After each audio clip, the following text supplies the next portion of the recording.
Hello friends, అందరికీ నమస్తే. నేను ఈరోజు పూజలకి పునస్కారాలకి సేమియా పాయసం చేస్తూ ఉంటాం కదా, అది చల్లారిపోయిన తర్వాత బాగా గడ్డలాగా అయిపోతుంది. అలా అవ్వకుండా చల్లారాక కూడా ఇదే టెక్స్చర్లో ఎలా చేయాలో ఈ వీడియోలో నేను చెప్పబోతున్నాను. ఫస్ట్ అయితే ఒక బాణీ తీసుకొని అందులో ఒక స్పూన్ నెయ్యి వేసుకొని అది కరిగిన తర్వాత మనం సేమియా వేసుకోవాలి. ఈ సేమియా వేసుకున్న తర్వాత కొంచెం బాగా వేయించుకోవాలి. అదే మనం ఫ్రైడ్ సేమియా అయితే జస్ట్ ఒక 1 మినిట్ అలా వేయించుకుంటే సరిపోతుంది అనమాట. సో ఇదైతే మనకి కొంచెం బాగా ఫ్రై అయిపోవాలి. ఇలా ఫ్రై అయిపోయిన సేమియాలో నేనైతే 1.5 కప్ మిల్క్ తీసుకుంటున్నాను.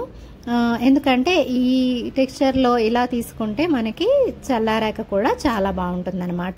నేనైతే ఫస్ట్ పచ్చిపాలే తీసుకుంటున్నాను. ఈ పచ్చిపాలలో ఈ సేమియా అనేది బాగా ఉడికిపోవాలి. ఇప్పుడైతే సేమియా ఉడికిపోయింది. ఇందులో నేను ఒక 1 స్పూన్ ఎలైచీ పౌడర్ అనేది యాడ్ చేసుకుంటున్నాను. ఎలైచీ పౌడర్ అనేది మస్ట్ అండ్ షుడ్ అండి. ఎలైచీ పౌడర్ వేసుకున్న తర్వాత బాగా కలిపేసుకోవాలి.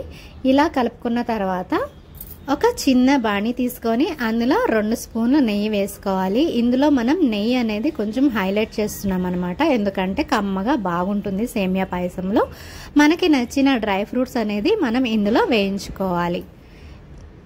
ఇలా బాగా వేగిపోయిన తర్వాత మనం సేమియా ఉడికించుకున్నాం కదా, ఆ ఉడికించుకున్న దాంట్లో ఈ డ్రై ఫ్రూట్స్ అనేది కలిపేసుకోవాలి. ఇక్కడనండి చిన్న ట్విస్ట్ అనేది ఉంది. మనం ఇప్పుడు ఇందులో బెల్లం కలపబోతున్నాము, కానీ స్టవ్ ఆపేసిన తర్వాత మనం బెల్లం కలుపుకోవాలి. అప్పుడైతే పాలు అనేది విరగకుండా ఉంటుంది, అలాగే టెక్స్చర్ కూడా చాలా బాగుంటుంది అనమాట. అయితే నేనైతే ఇక్కడ 1 కప్ బెల్లం తీసుకుంటున్నాను. అదే మీకు బెల్లం పౌడర్ అయితే 1.5 కప్ అయితే పడుతుందన్నమాట. సో బెల్లం అనేది ఇందులో వేసేసి బాగా కలిపేసుకోవాలి. ఇలాగా స్టవ్ ఆఫ్ చేసుకున్న తర్వాత బెల్లం ఇందులో వేసి బాగా కలపాలి.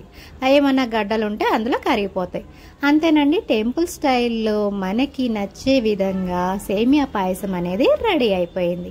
మీ ఇంట్లో కూడా ట్రై చేసి ఎలా వచ్చిందో నా కామెంట్ సెక్షన్లో కామెంట్ చేసి నా ఛానల్ని సబ్స్క్రైబ్ చేసుకోండి.